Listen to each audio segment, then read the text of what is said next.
Martes 15 de marzo, saludos señoras, señores, bienvenidos como cada día a este espacio, a la revista de prensa, a nuestra revista de prensa, al paseo que damos cada mañana por el kiosco para analizar las informaciones que aparecen publicadas en las portadas de los periódicos cordobeses. Diario Córdoba, como siempre, ABC de Córdoba, El Día de Córdoba, también la prensa digital y como cada martes nos acompaña Juan Ruz. Juan, bienvenido.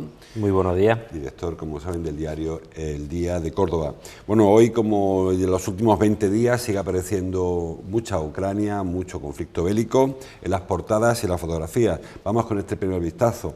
El Decano, el diario Córdoba, habla de bombardeos sobre el cerco sobre Kiev. Putin estrecha el cerco sobre Kiev y Biden alerta de la ayuda militar china. En la foto, una foto lógicamente de agencia, pues un ucraniano sale de una vivienda bombardeada por Rusia ayer en Kiev, en la capital ucraniana, en Kiev, como le llaman ellos. El diario ABC tiene el tema local en la portada hoy. Mevion frena su futuro centro de protonterapia en Ramanales 21, ahora hablamos de ese asunto. Y una información, una foto nacional. Delgado, se refiere a Dolores Delgado, la fiscal general. Delgado fue informada del caso Estampa, aunque lo negó. Dice esta información que luego, bueno, veremos si nos da tiempo o no analizar. El diario El Día también ha escogido el tema ucraniano, el tema ruso. Los ataques rusos se recrudecen, dice, y la negociación sigue a fuego lento. Hoy hay de nuevo un encuentro diplomático entre los ministerios de Exteriores ucraniano y ruso. No hay mucha esperanza en que ese tipo de encuentros pongan fin al conflicto de un día para otro, pero es verdad que hay cierto avance, dicen las delegaciones, aunque es verdad que va a fuego muy, muy lento. El conflicto, los efectos en Córdoba, ahí tiene la fotografía que firma Miguel Ángel Salas, toneladas de esperanza para Ucrania, un autobús que parte hacia la frontera de Ucrania y Polonia, con 50 toneladas, creo, de material de distinta consideración, ¿no? Material incluso alimentos, material humanitario, hay ropa, hay material sanitario y hay incluso alimentos no perecederos que van camino de Ucrania. Yo creo, Juan, que quizás de todo este episodio, la solidaridad no nos cansamos de decirlo, pero la respuesta de la ciudadanía ha sido inmediata y muy generosa con respecto a los ucranianos. Sí, yo creo que no había duda al respecto, ¿no?, de que esa solidaridad iba a surgir y de hecho está surgiendo en toda Europa con esa empatía con lo que son los refugiados y el pueblo ucraniano, ¿no? Córdoba no iba a ser una excepción y en fin, como bien contabas tú respecto a la fotografía de Miguel Ángel Sara, pues ya desde ayer en el Parque Sara ya llevan una semana en la Asociación de ucranianos en Córdoba recogiendo este material de ayuda humanitaria. Como bien decía, es un bloque en el que van desde medicina hasta alimentos, hasta productos de primera necesidad, ropa y demás, que va en estos autobuses que van hacia la frontera polaca, ¿no? Y a partir de ahí el objetivo es que ese autobús pues pueda traer aquí hacia Andalucía y hasta Córdoba pues algunas de las personas que están allí refugiadas, ¿no?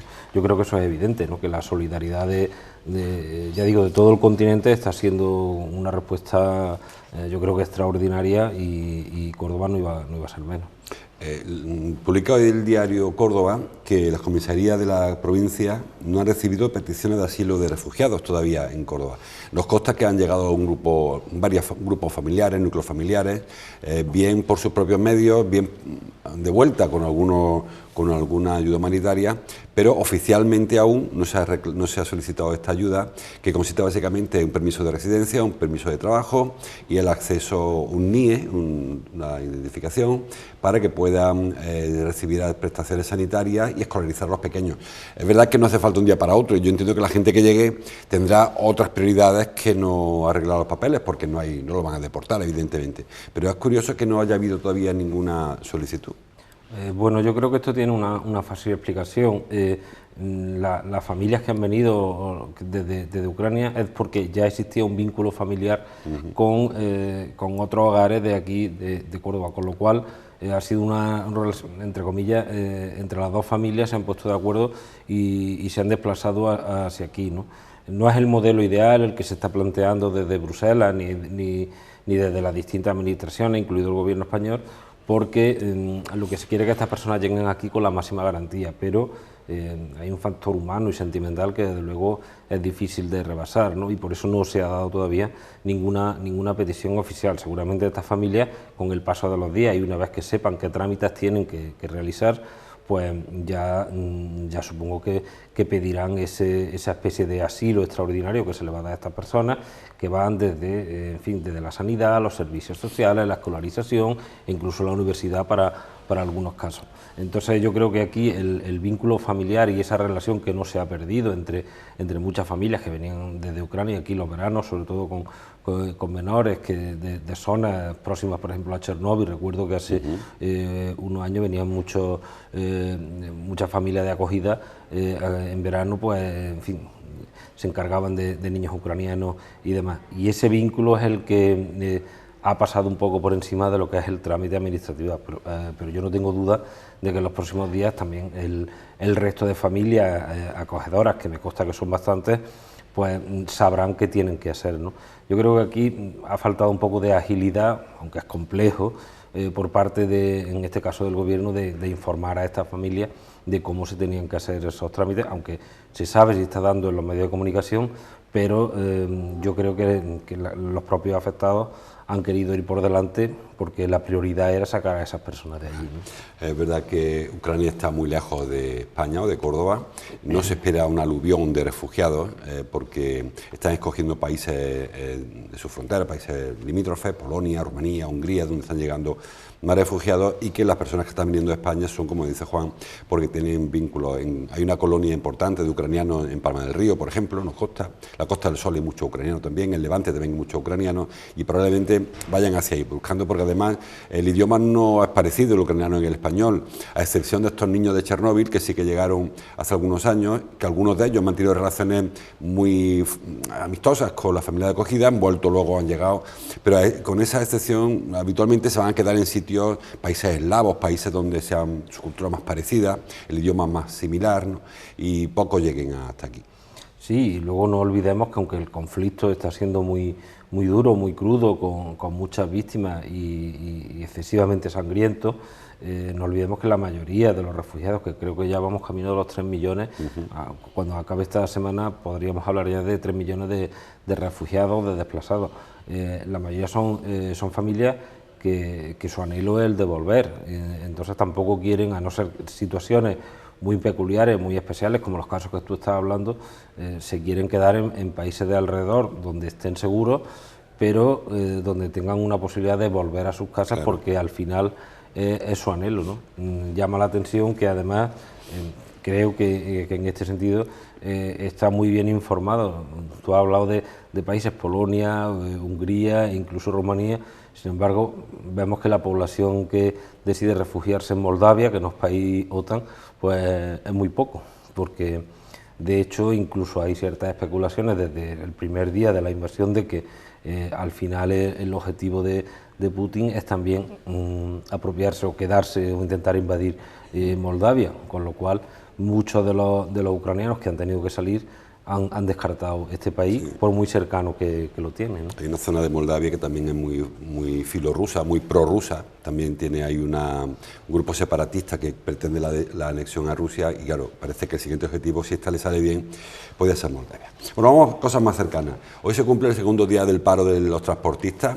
Es un paro convocado por una plataforma, no lo secunda ni la patronal del transporte, ni los sindicatos mayoritarios de transporte, ningún sindicato que yo conozca. Es un grupo que se ha creado, no digo a base de redes sociales, pero sí una plataforma que no tiene una estructura muy allá. No ha habido demasiada, dicen los periódicos, lo veo todos los periódicos, el diario ABC, por ejemplo, dice que hay algunos retrasos, el diario Córdoba dice que hay escasa afectación de la huelga de transporte en Córdoba. El diario El Día dice que la huelga de transporte se deja sentir en Mercacórdoba, pero no ha habido una afectación grave. En principio también es verdad que ha habido un acopio de material durante la semana pasada, incluso el fin de semana, y que además ayer lunes no era día de pescado, no hacía falta tampoco mucho movimiento. Ya hoy parece que ha habido un piquete esta madrugada, que han retrasado entrada de minoristas, sobre todo en Mercacórdoba, pero en principio, bueno, a ver hasta dónde, dicen los transportistas que al sexto o séptimo día notaremos ya sobre el mercado que no hay producto. Sí, yo creo que el impacto de este tipo de movilizaciones no va a ser algo de un día para otro, pero aunque el porcentaje ahora mismo es bajo de camioneros, de transportistas que están secundando este paro o esta huelga, sí se puede notar a finales de semana, sobre todo si el conflicto se sigue agudizando, sigue habiendo esos problemas de abastecimiento, solo en algunos vamos, más que de abastecimiento, de poder importar esos productos, que es lo que estamos viendo. No creo yo que en menos de una semana podamos notar ese impacto de un paro de estas características. Otra cosa es que otros sindicatos o otras plataformas que son las que de verdad tienen representación de cara a negociar con el gobierno, pues hubieran decidido parar. Entonces sí estaríamos hablando de otras cuestiones, pero ahora mismo con el porcentaje tan bajo que está habiendo de apoyo a esta huelga y de división dentro del propio sector, va a ser complicado que en unos días tengamos ningún tipo de problema. De todas maneras, yo creo que la ministra ya ha anunciado que se va a reunir esta semana con los representantes de los transportistas para ver qué tipo de acuerdo se puede llegar, ¿no? Y creo que esto es solo la punta del iceberg de determinados problemas económicos, pero también sociales, que nos están surgiendo, que estamos padeciendo, pero que se van a ir agravando en las próximas semanas y en los próximos meses, y que creo que vamos a tener una primavera calentita desde el punto de vista social y reivindicativo, por esta situación económica tan complicada que nos viene, ¿no? Yo creo que más allá de todo y de considerar justas todas las peticiones, tenemos que ser conscientes de que va a haber un empobrecimiento social, y eso es evidente como consecuencia de un conflicto de estas características. El domingo hay una marcha en Madrid, una marcha del 20M rural, le llaman. Se espera que acudan hasta 200.000 personas al recorrido entre el Ministerio de Agricultura y el de Energía, porque reclaman a los dos, reclaman tanto por el gasoil en caso como ayudas al campo por la sequía. El Gobierno ya ha anunciado que va a haber un paquete de medidas, lo dijo Luis Plana ayer, para paliar el efecto de la sequía. También anunció el presidente del Gobierno que están planteándose reducir los gravámenes para los carburantes, la luz. También se quiere desacoplar el gas. Parece que se están intentando adoptar medidas, pero evidentemente tampoco va a tener efecto de un día para otro, lo que se acuerde. No, eso es evidente que este impacto puede ser a medio o corto plazo, ¿no? A mí lo que me preocupa de estas circunstancias, sobre todo cuando lo que se reclama es una bajada de lo que es los impuestos y demás, lo que me preocupa es el otro lado, ¿no? Es que cómo pueden afectar esto a determinados servicios públicos, y ahí es donde los gobiernos tienen la obligación, yo creo que los gobiernos y también los partidos con representación parlamentaria, de buscar el equilibrio para que una pérdida de ingresos vía impuestos no tenga también un impacto en determinadas prestaciones públicas consolidadas, como puede ser la sanidad o la educación o el cuidado del medio ambiente, ¿no?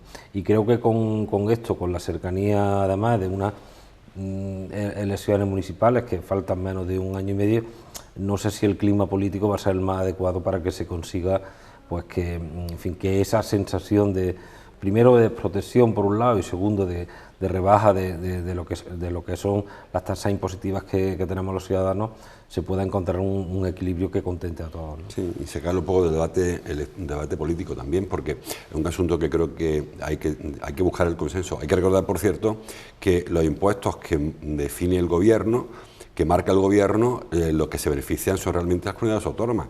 Es decir, la mitad del recibo de la luz lo fija el Gobierno a base de impuestos, pero luego lo repercute automáticamente a las comunidades autónomas, que son las que verían reducido a su vez lo que reciben del Gobierno central. Es decir, que tampoco que se lo quede el Gobierno, porque casi todo está transferido. Bueno, vamos a seguir avanzando. En dos asuntos de ámbito sanitario, el diario ABC trae en su portada, lo han visto antes, Mevion, no sé cómo se dice esto, frena su futuro centro de protonterapia en Rabanales 21. Recuerden que hace algunos meses se anunció a bombo y platillo que Córdoba sería pionera en esta técnica, la del protonterapia, que es una forma de tratar el cáncer, los problemas oncológicos, a base de protones, de ahí el nombre, y que, como digo, será el centro referencia prácticamente de España, porque no había otro centro de esas características. Ahora nos encontramos con este anuncio, no es que lo haya decidido suspender o anular, pero sí que al menos se paraliza en donde estaba. Sí, bueno, leyendo un poco la información de compañeros de Rafa Rubí, se dice claramente que la donación de este tipo de infraestructura sanitaria por parte a la sanidad pública, por parte de Amancio Ortega, es lo que ha podido retrasar o dejar en stand-by este proyecto, ¿no? Yo creo que eso es un poco lo más llamativo, ¿no? Me llama la atención porque no sé si al final podemos deducir que el proyecto no estaba tan claro por parte en fin, de sus promotores, si con una acción de este tipo por parte de Amancio Ortega o cualquier otra empresa que quiera donar a la sanidad pública, pues les deje el proyecto un poco en el aire. Yo creo que deberíamos de esperar un poco de más explicaciones por parte de la empresa para ver qué ha sucedido, ¿no? Pero la explicación cuando menos es llamativa, ¿no? Sí, efectivamente, como dice Juan, parece que el donante de esta paralización ha sido una donación anunciada por Amancio Ortega, por la Fundación Amancio Ortega, que si no llega a ser exactamente lo mismo, sí que también permitiría prestar servicios de protonterapia a los pacientes con problemas oncológicos. Claro, la sensación que da, como Juan señala, es que este centro pues era un centro privado, lógicamente, que esperaría conciertos con la Junta de Andalucía, probablemente, para atender a la sanidad pública, y que ahora ve que no es tan viable económicamente, quizá, una vez que haya una parte importante del negocio, entre comillas, de la protonterapia, que se prestara de manera gratuita.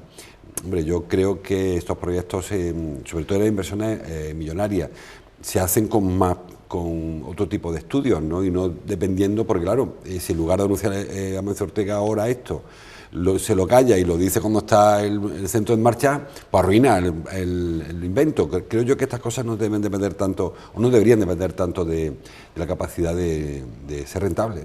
Sí, yo por eso digo que habrá que esperar alguna explicación más por parte de los promotores, ¿no? de la empresa, porque coincido contigo, llama la atención. No sé si es que había determinada esperanza o la línea de negocio se habría abierto también en una parte importante por lo que son los conciertos con la administración pública, ya sea Junta de Andalucía o incluso otras comunidades autónomas cercanas, no lo sé, pero seguramente sí, porque si no, no tiene mucho sentido ligar un asunto u otro, ¿no?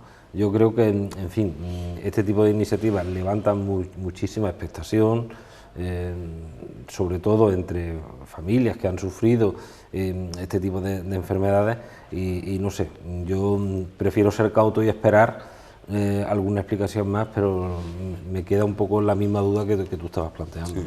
Bueno, seguimos hablando de sanidad, de salud.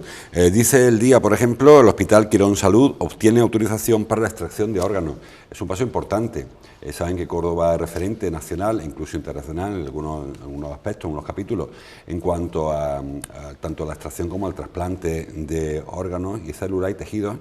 Y bueno, el hospital es referente, digo, pero también se han ido sumando, también la Cruz Roja hace poco también recibió esta acreditación y ahora lo hace Quirón Salud, la posibilidad de extraer órganos. No queda claro en qué término o en qué utilidad, el trasplante, lógicamente. Digo que se une la sanidad privada a la sanidad pública para hacer bloque en este sentido y para avanzar y que Córdoba siga siendo referente en el ámbito del trasplante y la donación. Sí, yo creo que es una buena noticia, ¿no? Independientemente de cómo se quiera posicionar cada uno sobre la sanidad privada, pero es verdad que se trata en este caso de un hospital consolidado que lleva ya 3 años en Córdoba, que en fin, la sensación que hay o los números o el balance que se hace cada año es que está funcionando bastante bien, con gran aceptación social respecto a la calidad que se recibe, y entonces yo creo que todo este tipo de acuerdos entre sanidad pública y determinadas empresas, yo creo que son saludables, si se me permite la expresión, e incluso necesarias, ¿no?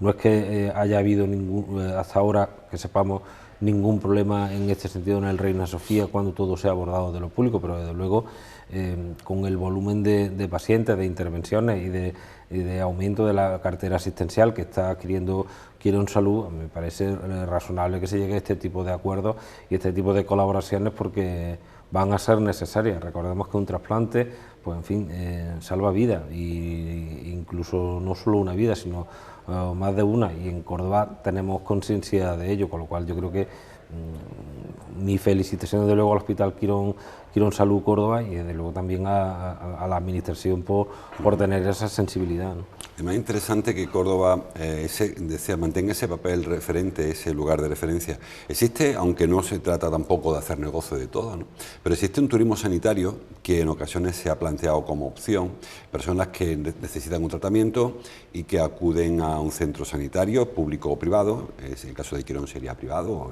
la Cruz Roja, en el caso del Hospital Residencial Público, que lógicamente en ocasiones requiere desplazamiento, requiere que parte al final se traslade, que se instale, incluso, bueno, no digo como ahora el referente que traemos en la cabeza de irte a Houston, por ejemplo, o al Monte Sinaí, o irte a Navarra a tratarte de... Pero sí que Córdoba tiene un nivel asistencial, un nivel de calidad asistencial que, bueno, se llegó a plantear en su día esa opción, ¿no?, el turismo sanitario como opción también para atraer visitantes a Córdoba. Sí, la verdad es que el término así planteado a mí nunca me ha gustado, lo de turismo sanitario, porque, en fin, primero que la enfermedad es una cosa y el turismo es otra, claro. el turismo es otra. Nunca me ha gustado ese término, ni creo que sea el binomio apropiado para calificar este tipo de situaciones. Yo creo que estamos en un país donde la asistencia sanitaria es universal e independientemente o presuntamente del territorio en el que vivas, tienes que recibir la misma asistencia o prestaciones, ¿no? Yo creo que esta palabra se puso un poco de manifiesto no solo en Córdoba, sobre todo en lo que es el levante español por la migración que había de muchos ciudadanos, sobre todo británicos, y de algún país nórdico que se asentaban allí, que buscaban esa asistencia de calidad que se tiene aquí en España, gratuita, y que, por ejemplo, ahora lo estamos viendo que lo están sufriendo con el Brexit, ¿no? De hecho, los primeros que se quejaron eran los británicos que venían aquí respecto a las prestaciones sanitarias que perdían, ¿no? En el caso de Córdoba, pues, hombre, yo creo que hay una asistencia nada más que en el global de Andalucía. Recordemos que Andalucía tiene más población que muchos países europeos, somos 8 millones de ciudadanos. La asistencia, la referencia andaluza está ahí claramente, incluso de otras comunidades de Ciudad Real, incluso se ha derivado en algunas situaciones muy graves. Yo creo que más que hablar de turismo sanitario, creo que el Hospital Reina Sofía ya está consolidado como marca, si se me permite, para saber qué tipo de intervenciones tiene que hacer o no. Que la sanidad privada se quiera o se pueda sumar a eso, no lo sé, supongo que serán ya estrategias de marketing o no sé cómo que quiere desarrollar lo que es la sanidad privada, pero yo creo que la pública, el buque insignia sanitario Córdoba del Reina Sofía, y eso es evidente, ¿no? Sí, pero sabes que la estrategia consistía básicamente, no hablo de ahora, sino que se planteó hace unos años, que si hubiese hospitales privados de calidad, como los hay ahora, que pudiesen retener a los grandes talentos, nuestros grandes talentos médicos, sería más fácil que estos talentos grandes médicos también estuviesen en la sanidad pública, porque al final la oferta acabaría llegando y los grandes cirujanos cordobeses, si les tienta un hospital privado fuera de Córdoba, pues lógicamente igual el hombre se traslada allí, porque bueno, también es su vida, ¿no? Mientras que si aquí existiera esa posibilidad de ganar dinero en lo privado, se mantendría en lo público. Era un poco el juego con el que se planteó, que al final se fueron frustrando proyectos. Había hospital de Prasa, ¿recuerda? Había un hospital planteado en la Ruzafa, había muchos hospitales, y al final se quedó solamente en el Quirón. Sí, bueno, también recordemos que aunque somos una ciudad importante en volumen de población, estamos entre las 15 más pobladas de España, en fin, la realidad social es la que es, ¿no? Y por lo tanto yo creo que era evidente que no había sitio para tantos hospitales, bueno, sitio sí, pero no sé si población o viabilidad para tantos hospitales. Yo creo que los proyectos que hay se están consolidando poco a poco, han hecho una apuesta decidida, y también alrededor de todo esto también históricamente ha habido siempre determinado como muchos globos sonda, ¿no? Sí. Pasa como hemos hablado aquí tú y yo en alguna vez que otra, sobre los hoteles que se planean en Córdoba. Si se hubieran hecho todos los hoteles que se ha anunciado que se iban a hacer, pues no sé, estaríamos viviendo seguramente, claro, tendríamos monopolio, estaríamos viviendo en Fernández Núñez, porque serían todos hoteles, ¿no? Pero, y con esto yo creo que ha pasado un poco también, ¿no? Ha habido muchos globos sonda, muchos estudios de mercado para ver si era posible, pero al final los proyectos que hay son los que tenemos, y si viene alguno que tenga rentabilidad, pues bienvenido sea.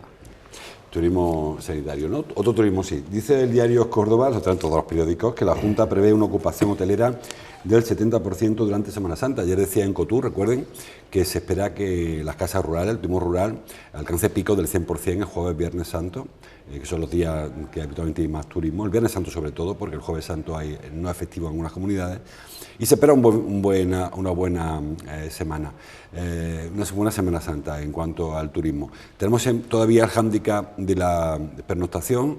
Hemos visto cómo algunas otras provincias tienen semanas enteras de pernoctación. La de Córdoba va a ser de día y medio de media, y seguimos sin darle ni el peso a nuestra Semana Santa, que no parece que sea suficiente atractivo para que la gente se quede toda la semana, y tampoco que la ciudad sea capaz de venderse fuera, porque hay quien prefiere pasarse una semana en la costa, está muy bien, o en la montaña, o en ciudades que tengan otro tipo de Semana Santa. Bueno, yo creo que aquí lo que es la fiesta en sí, desde el punto de vista cultural y religioso, tiene un atractivo, pero también tiene que competir ahora con otros destinos de ocio, que es hacia el que también se dirigen muchísimas familias, sobre todo después de estos 2 últimos años en los que ha sido más complicado viajar. En el caso de la Semana Santa de Córdoba, pues bueno, yo creo que hay que mejorar algunas cosas para llegar al nivel de atractivo turístico que tienen otras, llámese Sevilla, por ejemplo, o llámese Málaga, pero sí es verdad que dentro de la propia provincia, no con números excesivamente amplios, pero bueno, hay ciudades que sí llevan años gestionando muy bien lo que es la afluencia de visitantes a sus distintas localidades en Semana Santa, porque además es un perfil de visitante muy concreto, que quiere conocer esa Semana Santa en concreto y no otra en ese momento, ¿no? Llámese ciudades como Priego de Córdoba, como Lucena, como Puente Genil o como Baena, ¿no? El que elige Baena es porque quiere ver los judíos y quiere ver los tambores, entonces, o el que elige Puente Genil quiere ver los rostrillos y las corporaciones bíblicas y los desfiles, ¿no? Entonces es muy complicado aunar la oferta de las distintas Semanas Santas, porque el perfil del turista es también muy diferente.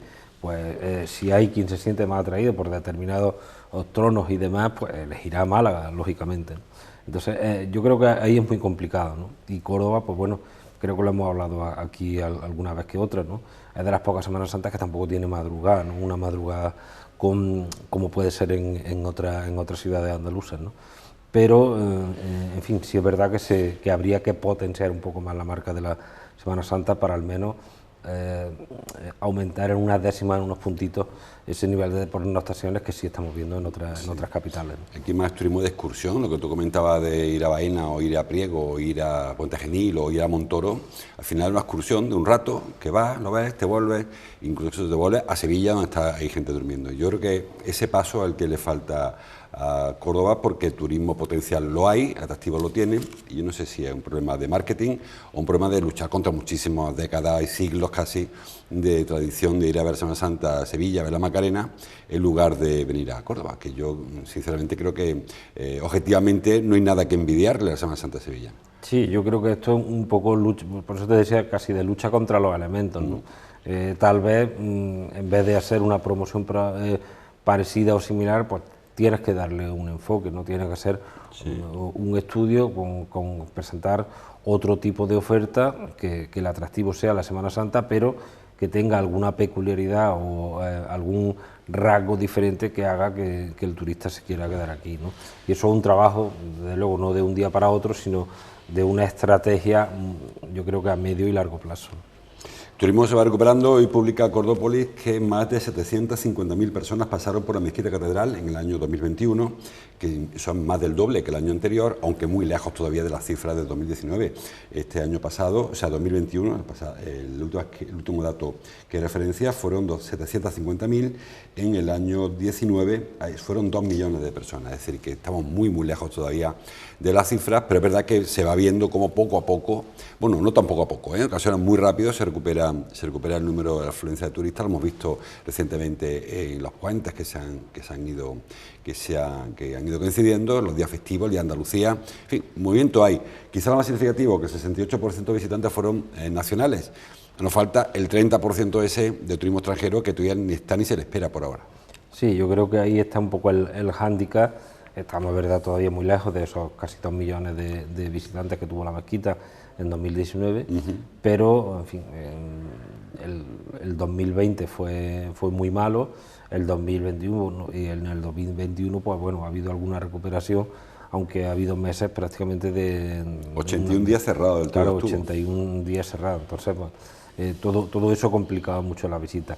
Nos falta ese punch de lo que es el turista extranjero, que yo creo que poco a poco se va viendo y lo vamos a ver en las estadísticas, porque en este mes de febrero, sobre todo la semana antes del puente, y creo que lo comentábamos aquí en un programa, el aumento de personas de otras nacionalidades ya se va viendo por el casco histórico, y supongo que en las estadísticas empezarán a aparecer en lo que es el mes de marzo, cuando se analice febrero y marzo, ¿no? Creo que ya se está empezando a notar. Además, lo dijo Juan Marín hace unos días, también lo dijo ayer, Andalucía se puede beneficiar, entre muchas comillas, del conflicto de Ucrania, porque habrá muchos turistas de Centro Europa que se prefieran alejar del conflicto y se vengan para el extremo contrario, para el suroeste, frente al conflicto que está más hacia el este, como saben, y que pueda significar el regreso de turistas extranjeros casi forzados por una situación. Ojalá no vinieran por esa causa, pero parece que puede beneficiarse Andalucía de ello. Bueno, yo creo que las circunstancias, la geopolítica tiene mucho que ver también con el turismo, y lo vimos hace unos años cuando empezó el boom de lo que son las visitas a todo el sur de la península, todo lo que es Andalucía. Bueno, y se hablaba que estas crisis, las primaveras árabes del Magreb, era la que habían provocado no lo sé. A lo largo de la historia en el mundo siempre hay muchos conflictos, mucha inestabilidad social y demás, y Andalucía en este caso la ventaja que tiene, bueno, esa garantía de ser destino seguro, que no está muy sujeto a estos vaivenes de tipo en fin, sociales o políticos y demás, ¿no? Y yo creo que eso es una ventaja que deberíamos de aprovechar. Bueno, pues a ver si vienen turistas y si es posible que no venga a consecuencia de ningún conflicto bélico. Sigue lloviendo en Córdoba, llueve barro, por cierto, hoy. Publica Cordopli y no nos vamos a parar, que ya hay 50 litros, ya ha dejado la borrasca Celia 50 litros. El día que más agua cayó fue el viernes, 23 litros. Ayer el lunes 21, el sábado 4. Hoy poquita cosa, y cielo naranja y barro en los parabrisas de los coches.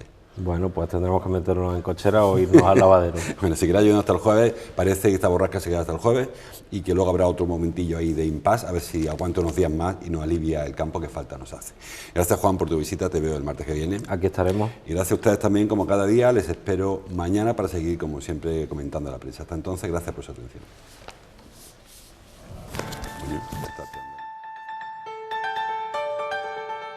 Oye,